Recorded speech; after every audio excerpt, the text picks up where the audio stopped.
If you've been a disciplined saver your whole life, retirement presents a challenge that catches a lot of people off guard. All of a sudden, that final paycheck cashes and you have to start spending from savings. And that spending feels very unsafe for a lot of people, even if the math tells you it's totally fine. But here's what I find most interesting about this. The people that struggle the most with this transition are typically not the ones who didn't save enough. They're actually the ones that were the most disciplined savers, the ones who did everything by the book that actually find themselves the most stuck. Over the last 20 years of working with successful retirees, I've seen this pattern repeat over and over again. The very habits that got you into this position in the first place, disciplined saving, sacrificing, delayed gratification, these are the specific characteristics that actually become the biggest barrier to you being able to enjoy your money once you actually retire. Over the next few minutes, I'm going to share with you why this happens, how to recognize if you're caught in that trap, and the exact framework that we utilize with our private wealth management clients to help them make this transition with confidence rather than fear. Let's dive in. For the last 3 to 4 decades, your financial success has been measured by one primary metric: how much money you've accumulated on your balance sheet. Every raise, every bonus, every tax refund, it all goes towards building your nest egg to put you in the position that you're in right now, considering retirement, making work optional. But here's the thing that nobody tells you about this transition into retirement. The moment that your paycheck stops, now you're supposed to just flip a switch and do the exact opposite of what you've been conditioned to do now for the last several decades. You're supposed to just spend from the wealth that you've worked so hard to build. And for a lot of people, that switch does not flip so easily. In fact, for a lot of folks, it doesn't flip at all. When I think about this, there's a couple that often comes to mind. Substantial savings, a very strong income floor with 2 pensions in addition to their social securities, their homes paid off, no debt. They are more than fine on paper. But they've been talking for years about taking this meaningful trip together. Nothing extravagant, just something that they always wanted to do. But every time it came up, they hesitated. When we talked about what felt wrong about it, they couldn't give a rational answer. The math worked, the plan supported it, they just couldn't get over the psychological hurdle of actually spending from the money that they had worked so hard to save and accumulate. Emotionally, it simply felt like a mistake. And here's why. Your identity as a saver is not just about a behavior, it's about how you actually see yourself. For decades now, you've been the person that said no to the expensive vacation, the person who drove the car till the wheels fell off, the person who was always in a position to do without because you were building towards something bigger. That's not just a habit, that's who you are. But now in retirement, you're being asked to become somebody different. You're being asked to become a spender, and that identity shift simply does not happen overnight. The very traits that put you in this position in the first place, discipline, sacrifice, delayed gratification, can turn into feelings of guilt, hesitation, and even fear once you move away from accumulation. So if spending feels uncomfortable, it's not irrational. It simply means that you've conditioned yourself very well. So the question is, how do you retrain yourself for this next phase? Let's talk about it. How do you actually go from making the transition from saving, accumulating, and building wealth to actually being able to preserve and spend from your wealth in a way that gives you the opportunity to enjoy your money guilt-free without the fear of running out in the process? The answer is actually a lot simpler than a lot of people think, but it does require intentional action. You have to practice spending before you retire. And I don't just mean simulating the action in your head. I mean actually spending money while you're still working and have a paycheck coming in. Here's how it works. If you find yourself 3 to 5 years or so from retirement, the first thing that you want to do is gain some clarity around what you want your retirement budget to actually look like.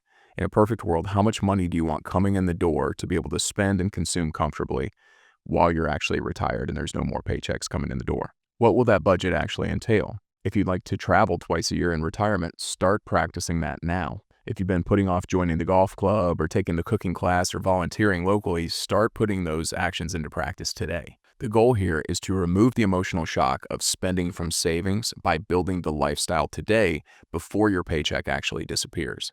We had a client who was a handful of years from retirement when we first sat down together, and we went through this exact exercise. We started by thinking about what does an ideal retirement actually look like for you, and how do we start to map that out? In order to do so, we started to establish their spending plan.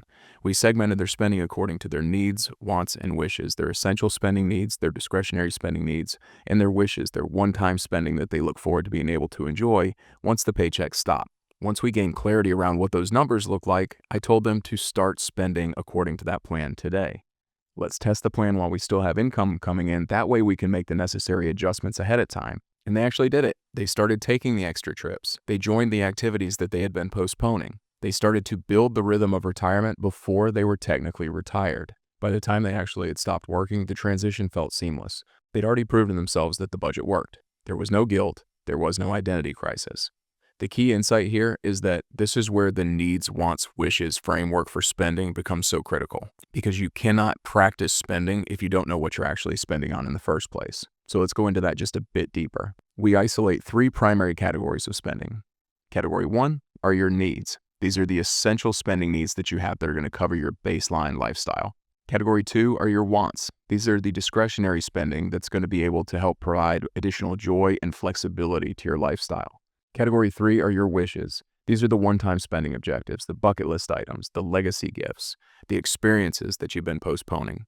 You want to make sure that you're able to clearly isolate each of those respective categories and build in the spending that's going to be necessary to help you achieve each of those items based on your level of priority and personal preference. And once the spending becomes more intentional, the fear starts to fade. If you're watching this and you're starting to wonder if you can really spend what you're hoping to in retirement, or if you've been second guessing whether your plan is really built to help support the lifestyle that you've been building towards, I have a tool that can help. It's called the Smart Retirement Readiness Assessment. It's a detailed 32-question assessment that's designed to walk through 6 key categories of planning that we help our clients with. Everything from vision and establishing what a successful outcome actually looks like for you, to your income strategy, to how you align your assets, and everything in between.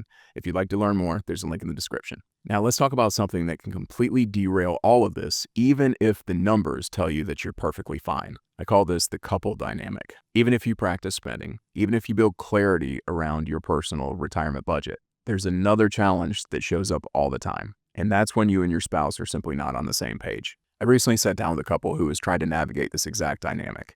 One spouse, very disciplined, very conservative, and was the primary breadwinner. They just kept shutting down ideas, whether it was travel, whether it was considerations for buying an RV, helping adult children. Everything was just an immediate no. Not because they couldn't afford it, but because they were afraid that deep down the plan would not support it. But as a result of this, the other spouse felt frustrated. They felt unheard, and they felt like they were disconnected and heading in 2 separate directions as they went into this next chapter of retirement. Here's what I've learned over the last 20 years. This is rarely a compromise problem. It's usually a clarity problem. When one spouse is afraid to spend and the other isn't, they're usually running 2 completely different mental scenarios in their heads. The fearful spouse is imagining worst-case scenario, while the confident spouse is imagining the life that they want to live. But neither one is anchored to the same objective structure. The solution here is obviously not arguing, it's about visibility and ensuring that both spouses are seeing the same clear picture. But that has to entail a couple of important steps. You have to make sure that you're clear about what a successful outcome actually looks like for both of you, and ensure that you're pulling in the same direction. What are your individual goals? What are the things that have to be true for you? And what are the things that need to be avoided? What are your personal priorities? So when you look at your list of goals, what are the things that are singularly most important to you and on what kind of a timeline? And then finally, you want to look at your preferences. How do you want your money to behave in pursuit of each of those objectives? Your answers to these questions are the things that will ultimately help to shape the individual solutions that are most appropriate for you. What kind of income do you want coming in the door? How much money do you want set aside to help ensure that you're prepared for life's curveballs? And then how much money is going to be set aside for long-term growth to help ensure that you're able to not only preserve lifestyle for the future, but also cover any future liabilities that may pop up? Once you have clarity around what each of those components looks like, now you can start to align resources to ensure that you have the appropriate amount of cash flow coming in to help support the life that you want on a monthly basis. You can ensure that you have the appropriate amount of money set aside to help cover any short-term curveballs. And you can set aside money for future liabilities as well as to help protect your future lifestyle. When you're both looking at the same framework, the conversation changes. It's no longer one person pushing while the other person's constantly saying no. It's about answering the question, where does this fit inside of our collective structure? That shift is powerful. But confidence in retirement does not come from simply hoping you have enough. It comes from knowing exactly what you can spend and why it's safe. And that's where the structure matters. When we build out this structure for our clients, we build what we call time-segmented buckets, and there are 4 of them. We call bucket number 1 your forever bucket, and this establishes your permanent income floor. This is the money that will cover your essential spending needs for as long as both you and your spouse live, no matter what. This is where your Social Security lives, this is where your pensions live, and this is where we design portfolio distributions to help cover any potential income gap. The goal here is simple. You never have to wonder where your next paycheck is going to come from. Essentials are covered, period. Bucket number 2 is your liquidity bucket. This is your cash reserve. Sometimes we call this your war chest. This is the money that's set aside deliberately for emergencies, short-term spending needs, and what we call your sleep well at night account. This is the money that you want to set aside to help ensure that you're able to achieve peace of mind and rest easy at night. Some people need 6 months worth of expenses set aside to feel secure. Other people need 2 years. There is no universally right answer here, but the goal is simple and it's clear for everybody. Number 1, we want to make sure that we're never in a position where we have to sell an investment at the wrong time. And number 2, we want to make sure that you're never forced to lay awake at night wondering how I'm going to access cash. Bucket number 3 is your protection bucket. This allocation is about isolating what are the single biggest potential points of loss that could cost you in retirement. And there's 3 that are most common. Number 1 is a major market event. Number 2 is the unexpected loss of a spouse earlier than expected. And number 3 is a major healthcare event or a long-term care event. To help pinpoint what those biggest risks are for you specifically, we have to stress test the plan. We quantify in real dollars what the financial impact is of each of those potential risks, and then we build safeguards and contingencies to help ensure that no single event could potentially destroy everything that you've worked so hard to build. This could mean transitioning a portion of the portfolio to help transfer the risk off of your balance sheet. It might mean ensuring survivor income remains intact, but the key is this. Risk is acknowledged and planned for, not ignored. And finally, bucket 4. This is your long-term growth bucket. This is the money that we're allocating specifically for 10 years or longer in the plan. Your number 1 asset as an investor has always been time. But for a lot of people, once they retire, if your strategy doesn't adjust, all of a sudden you lose the benefit of time. That's where risks like sequence of returns risk enter into the picture. So our objective here is we want to build in this same benefit that you had while you were working, but do so much more deliberately.